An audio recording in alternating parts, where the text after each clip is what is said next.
মাদারীপুরে college শিক্ষক হত্যা চেষ্টায় মামলায় রিমান্ডে গোলাম ফয়জুল্লাহ ফাহিম পুলিশের সাথে কথিত বন্দুকযুদ্ধে নিহত হয়েছে। গতকাল তাকে মাদারীপুর চিফ জুডিশিয়াল ম্যাজিস্ট্রেট আদালতে পুলিশ হাজির করলে 10 দিনের রিমান্ড মঞ্জুর করে। এদিকে আহত ওই শিক্ষক বরিশাল শের-ই-বাংলা মেডিকেল কলেজ হাসপাতালে চিকিৎসাধীন রয়েছেন। মাদারীপুর প্রতিনিধি গোলাম মুর্তজার পাঠানো রিপোর্ট। শনিবার ভোররাতে সদর উপজেলার বাহাদুরপুর ইউনিয়নের মিয়ারচরে এই বন্দুকযুদ্ধ হয়। মাদারীপুরের পুলিশ সুপার সারওয়ার হোসেন জানান, ঘটনাস্থলে ফাহিমকে নিয়ে পুলিশ অভিযানে গেলে ফাহিমের সহযোগীরা তাদের উপর গুলি ছোড়ে। এ সময় ফাহিম গুলিবিদ্ধ হয়ে নিহত হন। কোনো পুলিশ সদস্য আহত না হলেও গুলি লাগে পুলিশের গাড়িতেও। পরে ঘটনাস্থল থেকে কিছু অস্ত্র ও গুলি উদ্ধার করা হয়। নিহতের লাশ সদর হাসপাতালে রাখা হয়েছে।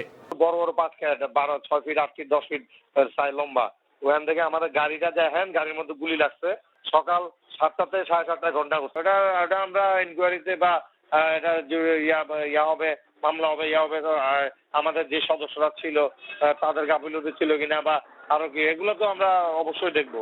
রাষ্ট্র জননিরাপত্তার জন্য কোনো কাজ করতে পারে, সেটা রাষ্ট্রের ব্যাপার। আমার তো কারোর সাথে শত্রুতা নেই।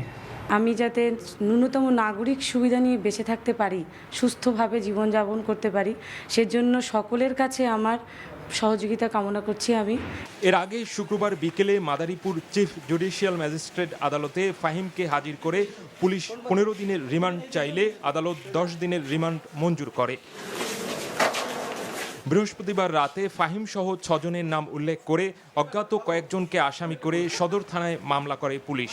গত 15 জুন মাদারীপুরের সরকারি নাজিমুদ্দিন কলেজের সামনে গণিত বিভাগের প্রভাষক রিপন চক্রবর্তীর ভাড়া বাসায় তাকে ধারালো অস্ত্র দিয়ে কুপিয়ে আহত করে দুর্বৃত্তরা।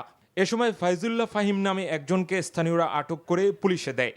নিহত ফাহিম রাজধানীর উত্তরার একটি কলেজ থেকে এবছর এইচএসসি পরীক্ষায় অংশ নিয়েছিলেন। নিষিদ্ধ ঘোষিত সংগঠন হিজবুত তাহরীর সঙ্গে জড়িত ছিলেন বলে পুলিশ জানিয়েছে।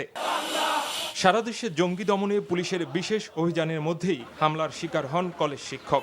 প্রতিবাদে ফুঁসে ওঠে এলাকাবাসী। NTV news desk.